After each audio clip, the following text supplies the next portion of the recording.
Kosovo's new Prime Minister took power at the beginning of February, and his job is now to lead the negotiations to try and push for Serbia to recognise Kosovo as an independent state. Albin Kurti joins me on the global conversation. Prime Minister, what is your plan for dealing with the negotiations with Serbia? We want to have a proper dialogue, which is well prepared and with good principles in place. We, of course, ask for recognition of our republic.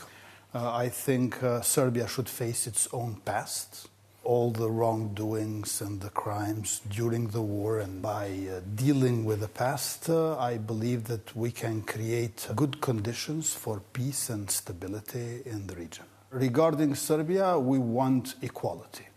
We want reciprocity. What are you going to be able to do differently to previous governments? I am a person who has been for over 2 decades in opposition. I know Serbia very well. They also know me very well. I've been in their prisons for 2 years and 7 months. And that was during the period of Milosevic, but also later on. The time is ripe to engage in new dialogue for agreement in both accounts, in the register of values for the future and the register of facts from the past. What's your timeline for this? We can start it immediately once new government in Serbia is in power. But again, substance, content of that agreement is more important than time frame. How do you feel about any suggestion of partition of Kosovan land to be given to Serbia? Would that ever be on the table for you? Kosovo cannot engage in any kind of so-called land swap or territorial exchange project. All those projects in the past failed, and they will fail in the future as well, especially now that we are in power, if anyone attempts them again. Territorial solutions are a recipe for new conflicts, not for peace we need. You've said that you are prepared to end the 100% tariffs on Serbian goods, and that's what the United States wants. But they want it without any other conditions attached. Is that possible?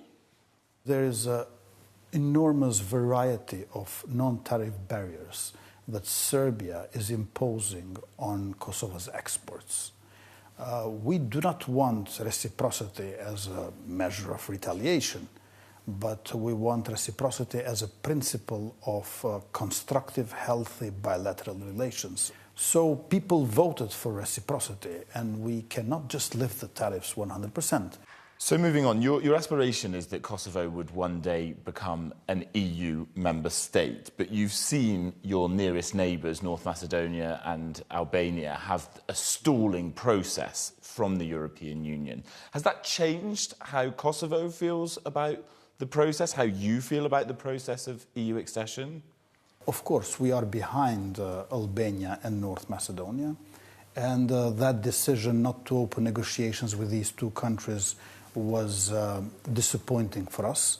But I think that EU should be defended. EU should be enlarged with Western Balkans, and we are not neighbours of EU. We are surrounded by EU. Joseph Borrell, the EU foreign policy chief, you've met with him, you've met with the US Special Envoy Richard Grenell. Do you think they're on the same page when it comes to Kosovo-Serbia relations? Mr. Grenell insisted on an agreement which would be accomplished rather this spring. Of course, that would be great. But we should not endanger the relations and dialogue as such with agreements which could be put too soon to be acceptable. So the European Union has just appointed Slovak Foreign Minister Miroslav Lajčák as a special envoy for the dialogue. Joseph Borrell is from Spain. Both of these countries do not recognise the independence of Kosovo. We cannot decide who will be in office in Brussels for any of the functions. Yes, it has raised some skepticism among people of Kosovo and us as a new government that we have two very high officials from two countries that do not recognize us.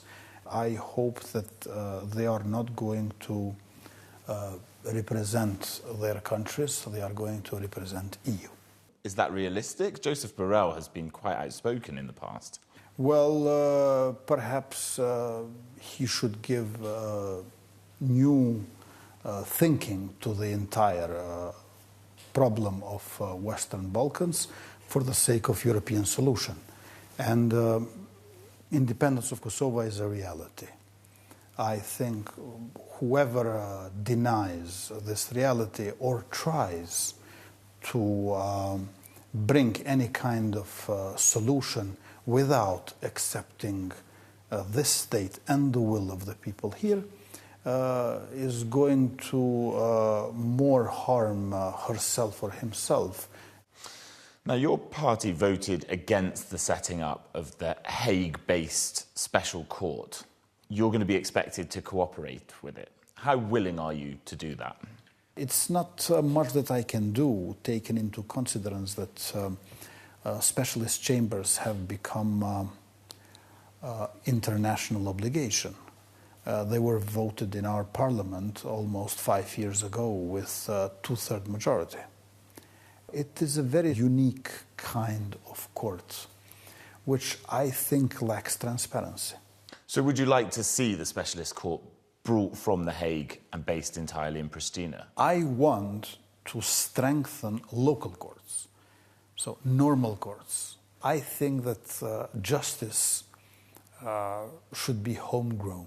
So are you going to fully cooperate with the special chambers in The Hague? Well, our Ministry of Justice has been cooperating, but specialist chambers is operating through its potentiality more than through its actuality. As if the goal was to discipline KLA commanders rendered into powerful politicians rather than bringing justice especially for the victims. But will you cooperate with it? Will you give them all the information they ask for? It's an international obligation for us. Prime Minister Albin Kurti, thank you very much for joining us. Thank you for having me.